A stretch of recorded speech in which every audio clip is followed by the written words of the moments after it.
Okay, so I'm reading from the Detective Steve Thomas's resignation letter dated August 1998. It's 3,221 words, 7 pages. District attorneys mentioned 24 times.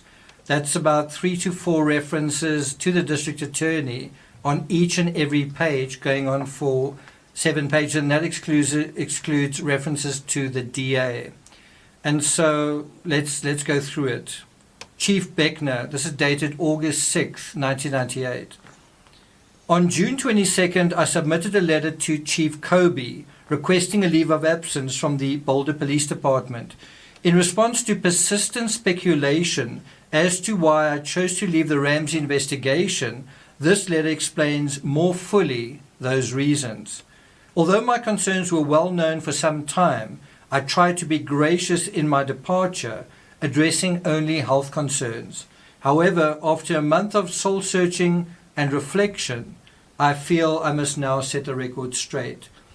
The primary reason, this is quite important, he says, the primary reason I chose to leave is my belief that the District Attorney's Office continues to mishandle the Ramsey case.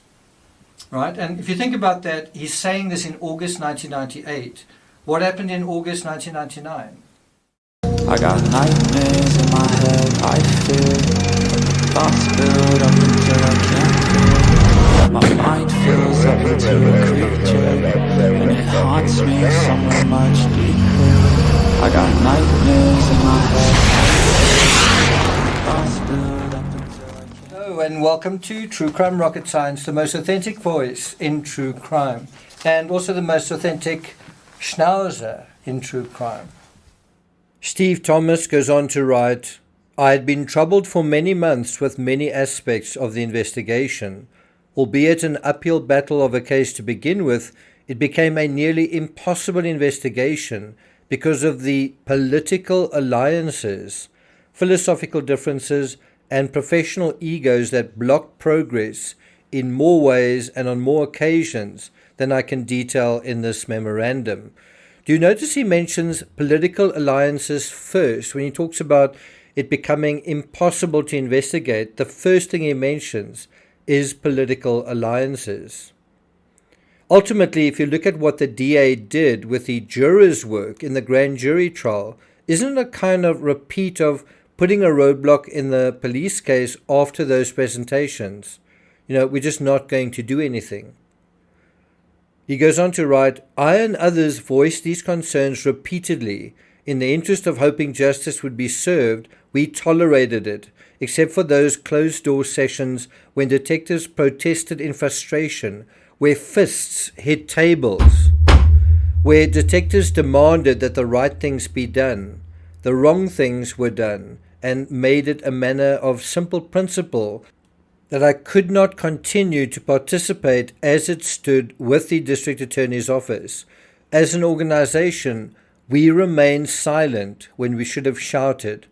And once again, can you see why I called the first series of books The CRAVEN Silence, which is another way of saying the cowardly silence? Going back to the letter, the Boulder Police Department took a handful of detectives days after the murder and handed us this case. As one of those 5 primary detectives, we tackled it for a year and a half. We conducted an exhaustive investigation, followed the evidence where it led us, and were faithfully and professionally committed to this case. Although not perfect, cases rarely are. During 18 months on the Ramsey investigation, my colleagues and I worked the case night and day, and in spite of tied hands. That's the first reference he makes to that. He'll make another one. On June 1st to 2nd, 1998, we crunched, get this, 30,000 pages of investigation to its essence and put our cards on the table, delivering the case in a formal presentation to the District Attorney's Office. We stood confident in our work. Very shortly thereafter, though, the detectives who know this case better than anyone, get this, it's incredible, were advised by the District Attorney's Office that we would not be participating as grand jury advisory witnesses. What the hell?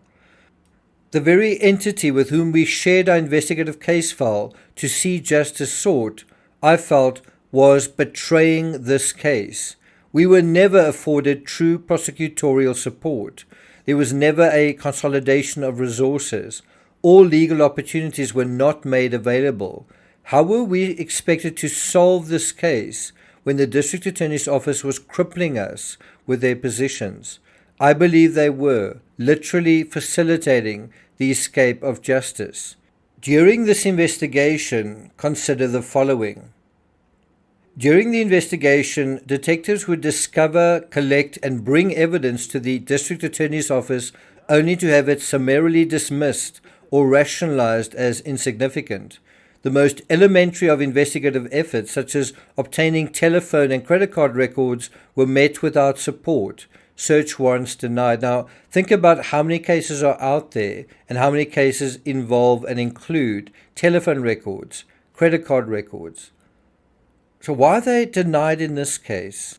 Isn't it because of the politically sensitive company and their employee in this case?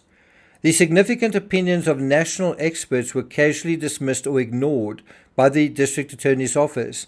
Even the experienced FBI were waved aside. Now, did you know as late as June 1998, a year and a half after the case, they still wanted to get a warrant for phone and bank records during this presentation? Going back to the letter, those who chose not to cooperate were never compelled before a grand jury early in this case, as detectives suggested only weeks after the murder, while information and memories were fresh. You really do get a sense that there is this idea of playing with the clock, allowing the clock to run down, and also allowing memories to fade. Thomas goes on to write, an informant, for reasons his own, came to detectives about conduct occurring inside the District Attorney's Office, including allegations of a plan intended only to destroy a man's career. We carefully listened. With that knowledge, the department did nothing, other than to alert the accused and in the process burn the two detectives who captured that exchange on an undercover wire, incidentally. That's pretty incredible, isn't it? And is referring to those who came forth with this information. One of the results of that internal whistleblowing was witnessing Detective Commander Eller, who also could not tolerate what was occurring, lose his career and reputation undeservedly, scapegoated in a manner which only heightened my concerns. It did not take much inferential reasoning to realize that any dissidents were readily silenced. Now, I think the other officer is referring to might be Detective Larry Mason. He goes on to write, in a departure from protocol, police reports, physical evidence, and investigative information we shared with Ramsey defense attorneys, all of this in the District Attorney's Office's spirit of cooperation. I served a search warrant only to find later defense attorneys were simply given copies of the evidence it yielded. This is unprecedented. An FBI agent whom I didn't even know quietly tipped me off about what the DA's office was doing behind our backs. Conducting an investigation the police department was wholly unaware of, and I do wonder whether that FBI agent was Ron Walker. John Ramsey often talks about the FBI, these are my words. You know, he often refers to the FBI not being called or not being involved. What he doesn't tell you is what the FBI really thought of this case. Thomas goes on to write, I was advised not to speak to certain witnesses and all but dissuaded from pursuing particular investigative efforts. Polygraphs were acceptable for some subjects, but others seemed immune from such requests. Well, who do you think that's a reference to? Do you notice he never mentions the Ramseys anywhere in this letter, obviously sensitive to legal consequences. He never makes any accusations outright in this letter. We also know when Steve Thomas interviewed Patsy, I think he asked her directly, would you be prepared to take a polygraph? And she doesn't really answer the question. Thomas goes on to write, innocent people were not cleared publicly or otherwise. And I think that's a reference to, for example, Fleet White and even the housekeeper. Even when it was unmistakably the right thing to do, as reputations and lives were destroyed. I think another example is Bill McReynolds. He goes on to write, some in the district attorney's office to this day pursue weak, defenseless, and innocent people in shameless tactics that one couldn't believe more bizarre if it were made up. So it does seem everything was fair game in this political game of trying to sit pretty at the end of it. So everything was fair game in this political game of trying to sit pretty, by the end of it. And so he goes on to write, I was told by one in the district attorney's office about being unable to break a particular police officer from his resolute accounts of events that he had witnessed. In my opinion, this was not trial preparation. This was an attempt to derail months of hard work. I was repeatedly reminded by some in the district attorney's office just how powerful and talented the resourceful particular defense attorneys were. How could decisions be made in this way? Now, it does make you wonder, were they in the district attorney's office, were they intimidated by Hal Haddon? And, were they also intimidated by what happened in the O.J. Simpson case? Hey, sit still. There is evidence, this is going back to what he's writing, there is evidence that was critical to the investigation that to this day has never been collected because neither search warrants nor other means were supported to do so. Not to mention evidence which still exists, which still sits today untested in the laboratory as differences continue about how to proceed. Now, think about the utter hypocrisy today in pointing the finger at untested DNA when in 1998 the police, the investigators were saying, we want to test that, we want that, we need those records. And there's a bunch of additional evidence items that the DA seemed to balk at testing, just refused to test. Going back to the letter, while investigative efforts were rebuffed, my search warrant affidavits and attempts to gather evidence in the murder investigation of a 6-year-old child were met with refusals, and instead the suggestion that we ask the permission of the Ramseys, that's virtually the only reference in the whole letter to them, and the one in the next line, before proceeding. And just before conducting the Ramsey interviews, I thought it inconceivable I was being lectured on building trust. These are but a few of many examples of why I chose to leave, having to convince, to plead at times, to a district attorney's office to assist us in the murder of a little girl by way of the most basic of investigative requests. It was simply absurd. When my detective partner and I had to literally hand search tens of thousands of receipts because we didn't have a search warrant to assist us otherwise, we did so. I think that might be a reference to Ron Gossage. But we lost tremendous opportunities to make progress, to seek justice, and to know the truth. Auspicious timing and strategy could have made a difference. I think that's definitely true. In other words, getting things done earlier and having a better strategy. So, for example, getting those call records, bank statements, being able to interview people much sooner. When the might of the criminal justice system should have brought it all to bear on this investigation and didn't, we remained silent. Again, can you see why I've called it the CRAVEN silence? And this silence wasn't their fault, it was imposed on them. We were trying to deliver a murder case with hands tied behind our backs. It was difficult and our frustrations understandable. It was an assignment without chance of success. Politics seemed to trump justice. Think about those words. Politics seemed to trump justice.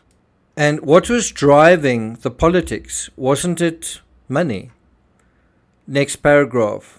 Even outsiders quickly assessed the situation, as the FBI politely noted early on. The government isn't in charge of this investigation. This is the FBI's polite assessment, right? So again, if the government wasn't in charge, who was? Was it big business? Was it money? Was it corporate interests? As the nation watched, appropriately anticipating a fitting response to the murder of the most innocent of victims, I stood bothered as to what occurred behind the scenes. Those inside this case knew what was going on, 18 months gave us a unique perspective. Now, why doesn't John Ramsey ever mention this? You notice he seems to effectively take the district attorney's office's side against the Boulder PD by inference in a way. It's just the Boulder PD who have messed up this case. And yet it's Boulder PD are thinking it's the district attorney that are tying us down. And maybe the Ramsey case is a playbook in how to get away with misinformation. Steve Thomas goes on to write, "We learned to ignore the campaign of misinformation in which we were said to be bumbling along, or else just pursuing one or two suspects in some ruthless vendetta." How often have you heard that? That the Boulder PD were only focusing on two suspects. And who do you think he's referring to? The Ramseys. How many times have you heard that statement? Much of what appeared in the press was orchestrated by particular sources wishing to discredit the Boulder Police Department. Isn't that true? What is one of the cliched narratives of the Ramsey case today? The Boulder police botched the case. He goes on to write, "We watched the media spun while we were prohibited from exercising First Amendment rights." Kind of a long way of saying we weren't allowed to say anything. We weren't allowed a right of response. As disappointment and frustration pervaded, detectives would remark to one another, "If it reaches a particular point, I'm walking away," but we would always tolerate it just one more time. Last year, when we discovered, only to realize the detectives had been unwittingly videotaped, this should have rocked the police department off its foundation. That's true. Think about it. Was the DA's office spying on Boulder PD? Did you know that there were hidden cameras inside the Ramsey house? Now, it's not just wiretaps, people carrying wires, but also hidden cameras. This is almost like a kind of James Bond, but it's all taking place within the city of Boulder, and it's Americans against Americans. Steve Thomas continues, "Instead, we allowed that, too, to pass without challenge. The detectives' enthusiasm became simply resigned frustration, acquiescing, meaning agreeing to that which should never have been tolerated. In the media blitz, the pressure of the whole world watching," and this is incredible, we actually saw the same thing in the Oscar case, "important decisions were premised on how it would play publicly." And here you get another sense of pageantry. This time it's the pageantry, it appears, of the district attorney's offices. What's this going to look like? And so you put the right investigators in place and you have the right thing taking place. But then what do you do behind the scenes? So what you're seeing on the outside and what's going on the inside are totally different. There's a total mismatch. Among at least a few of the detectives, "There's something wrong here," became a catchphrase. I witnessed others having to make decisions which impacted their lives and careers, watched the soul-searching that occurred as the ultimate questions were pondered. As it goes, evil that befalls the world are not nearly so often caused by bad men as they are by good men who are silent when an opinion must be voiced. What's that saying? Evil happens when good men do nothing. That's my interpretation of the saying.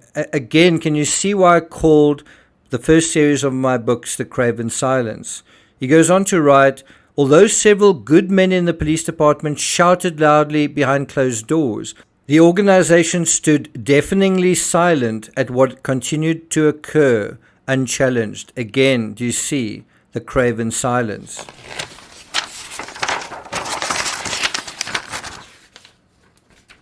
Last spring, you too seemed at a loss, and this is a reference to Chief Beckner, whom this letter is addressed to.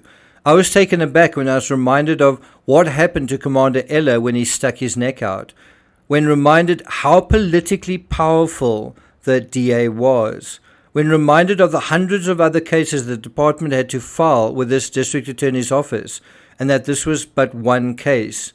And finally, when I was asked, "What do you want done? The system burned down," it struck me dumb. But when you conceded that there were those inside the DA's office we had to simply accept as defense witnesses, think about that, think about those words. When you conceded, Chief Beckner, that there were those inside the DA's office We had to simply accept as defense witnesses. And when we were reduced to simply recording our objections for documentation purposes, I knew I was not going to participate in this much longer.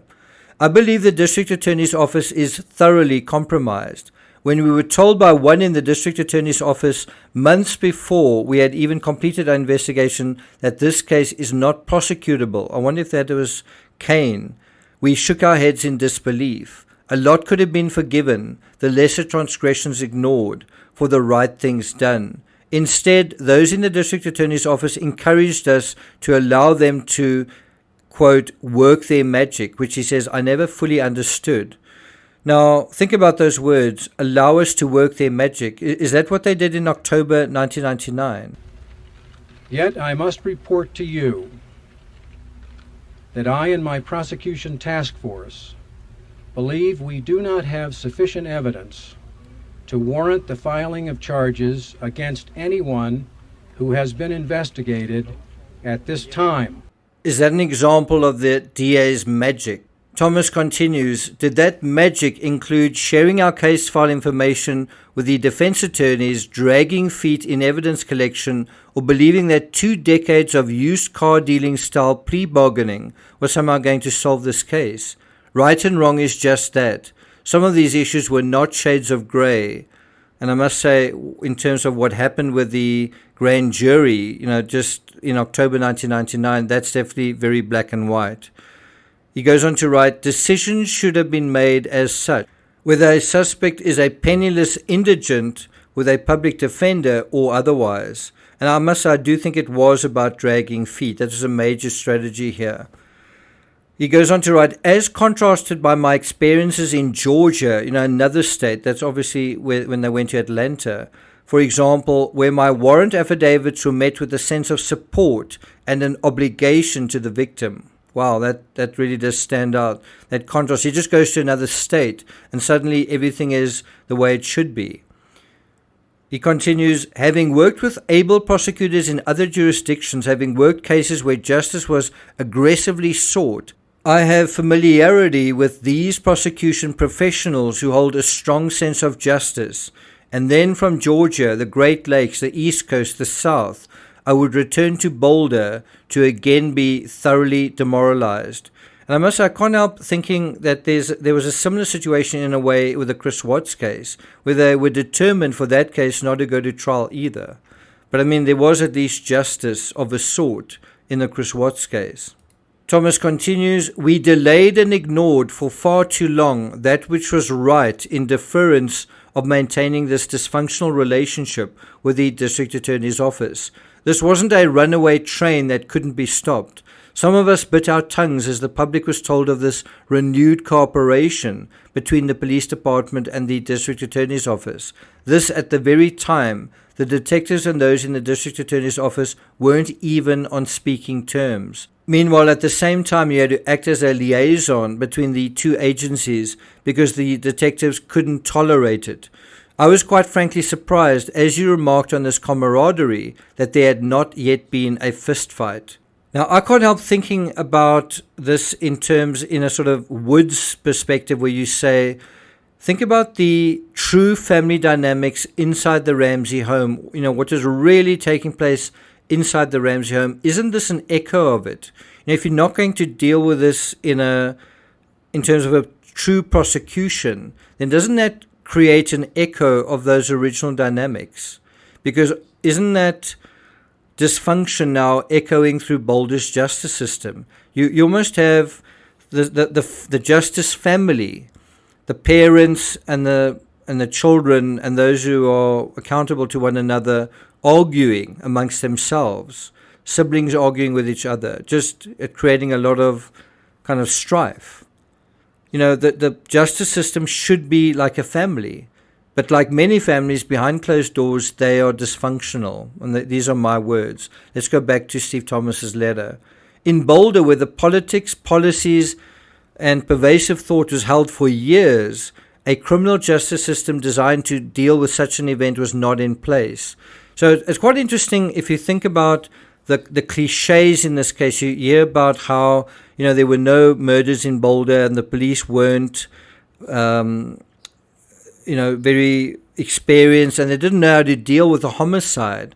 Well, the criminal justice system didn't either. The Boulder District Attorney's Office didn't either. If anything, it was a lot worse. Thomas goes on to write, instead, we had an institution that when needed most buckled.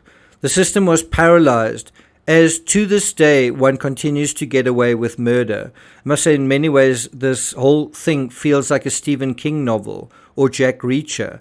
Like you're dealing with these strange forces at work, people that you think should be on your side simply aren't. People who are effectively at cross purposes with one another. And what is the result of that?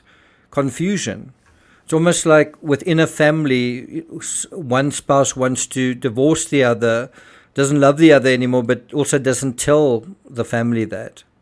Steve Thomas goes on to write, will there be a real attempt at justice? Isn't that a fantastic comment in his letter? It's such a good question. Will there be a real attempt at justice in this case? Was there? In hindsight, was there a real attempt at justice in this case? I would say no, which is actually shameful. It's scandalous. It's awful. It's inauthentic, what happened here. He goes on to write, I may be among the last to find out, meaning will there be a real attempt at justice? He says, I may be among the last to find out. The department assigned me some of the most sensitive and critical assignments in the Ramsey case, including search warrants and affidavits, the Atlanta projects, the interviews of the Ramseys, and many other sensitive assignments I won't mention. I crisscrossed the country conducting interviews and investigations, pursuing pedophiles and drifters, chasing and discarding leads. Listen to this. I submitted over 250 investigative reports for this case alone. And doesn't that show that he wasn't fixated on Patsy after all, or certainly the way that he's been portrayed? He goes on to say, I'd have been happy to assist the grand jury, but the detectives who know this case better than anyone were told we would not be allowed as grand jury advisory witnesses, as is commonplace.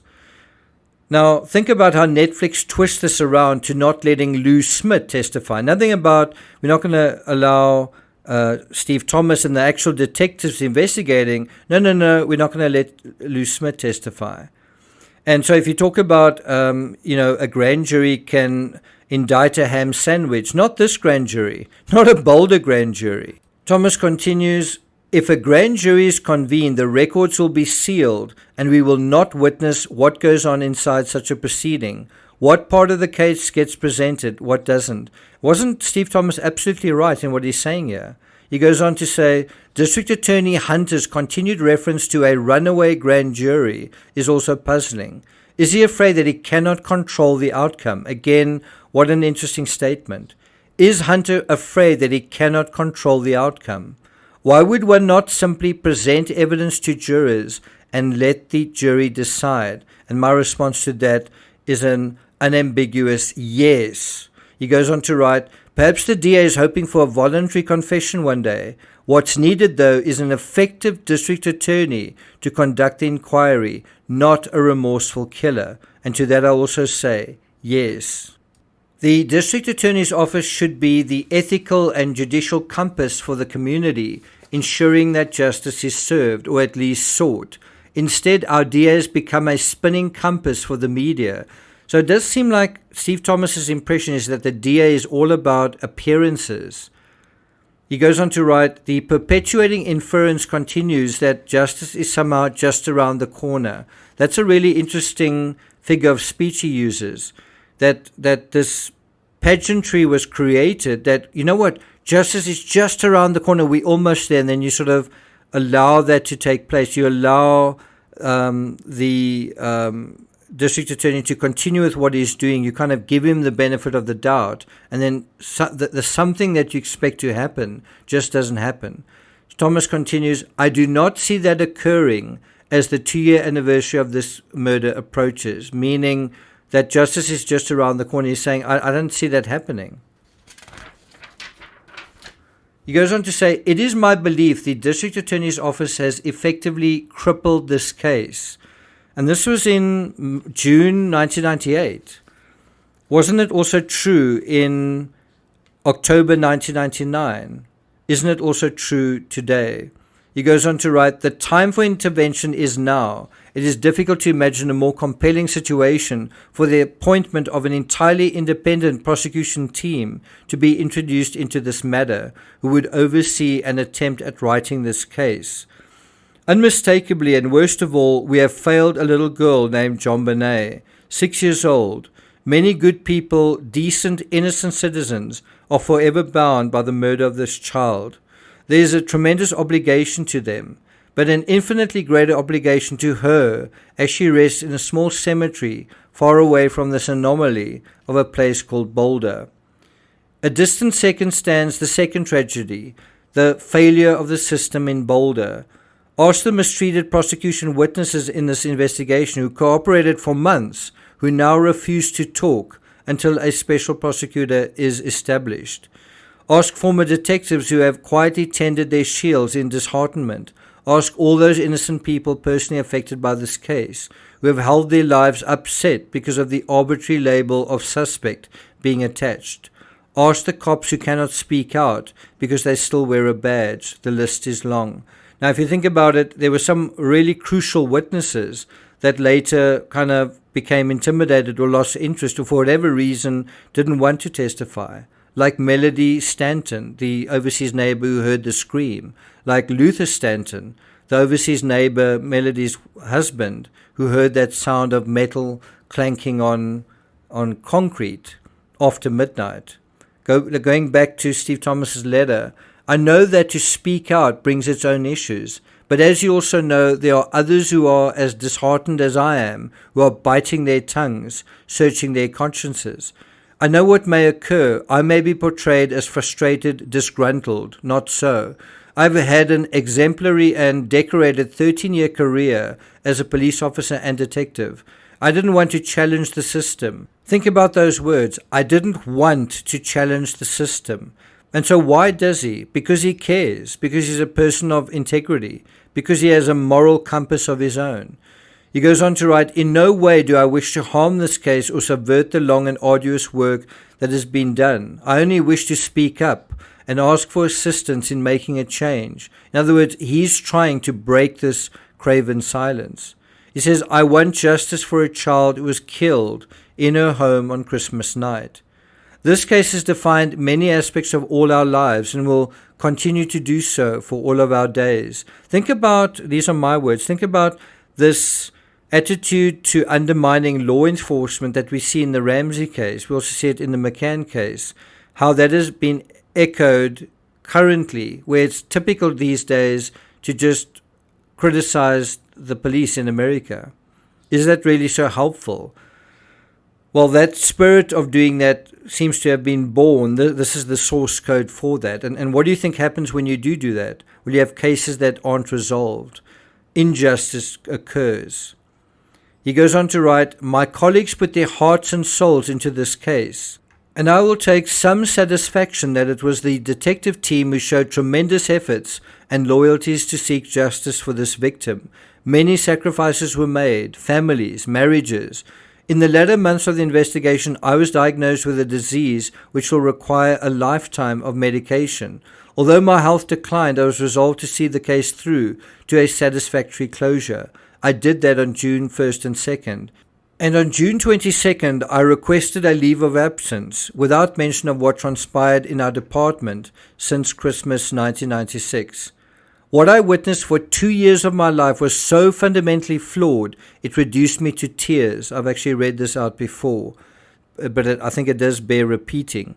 Everything the badge ever meant to me was so foundationally shaken, one should never have to sell one's soul as a prerequisite to wear it. On June 26, after leaving the investigation for the last time and leaving the city of Boulder, I wept as I drove home, removing my detective shield and placing it on the seat beside me, later putting it in a desk at home, knowing I could never put it back on. There is some consolation that a greater justice awaits the person who committed these acts, independent of the system we call justice. A greater justice awaits. Of that, at least, we can be confident. Well, personally, I'm not sure if I agree with that, but I think that's a bit of a cop-out. As a now infamous author, Panicked in the Night once penned, use that good southern common sense of yours, I will do just that. Originally from a small southern town where this would never have been tolerated, where respect for law and order and traditions were instilled in me, I will take that murderous author's out of context advice and use my good southern common sense to put this case into the perspective it necessitates. A precious child was murdered. There needs to be some consequence to that. And I must say to that, I say yes. Yes, there needs to be some consequence to the fact that a precious child was murdered. It's taken 28 years. Where are we at this point? So he goes on to write, regretfully, I tendered this letter and my police career, a calling which I loved. I do this because I cannot continue to sanction by my silence what has occurred in this case. And so Steve Thomas did that. He resigned. And then because he resigned, he was sort of free in a way to write a book. And guess what happened after that? He was sued by the Ramseys. Sued into silence. So he goes on to write, it was never a fair playing field. The game was simply unacceptable anymore. And it's interesting that he refers to this as a game. And that's what makes this all so painful. The detectives never had a chance. If ever there was a case, if ever there were a victim who truly meant something to the detectives pursuing the truth, this is it. If not this case, what case? Until such time an independent prosecutor, so he wanted really someone else to take over, is appointed to oversee this case, I will not be part of this. What went on was simply wrong. Yes, I must say I agree with that. Then he goes on to say, and it kind of shows what a well-read detective we're dealing with. He says, I recalled a favorite passage recently, Atticus Finch speaking to his daughter. Isn't that from, is it Gone with the Wind or The Grapes of Wrath? Not quite sure. Just remember that one thing that does not abide by majority rule, Scout, it's your conscience. And then he continues, at 30 years old, I thought my life's passion as a police officer was carved in stone. I realized although I may have to trade my badge for a carpenter's hammer, I will do so with a clear conscience. It is with a heavy heart that I offer my resignation from the Boulder Police Department in protest of this continuing travesty. Detective Steve Thomas, Detective Division, Boulder Police Department. Right, and that is the letter. 8 pages, over 3,000 words. This letter must have taken quite a long time to write, and it's pretty eloquent, isn't it? You aren't dealing with a silly, uneducated, simple-minded fellow in terms of the detective who wrote this. I also want to commend you, if you have sat through right to the end of this letter, I want to commend you for your stamina, your commitment to this case, because if you can't even listen to the end of a letter like this, then how much do you care about the Ramsey case? And if you have, well, then you do. And I want to thank you for that. In the next analysis, we'll deal with effectively part 2 of how Netflix deals with this whole grand jury thing. And I think it's so important to bear in this letter, which they don't include in their episode, in terms of that context. Thank you for listening, and I'll see you guys next time.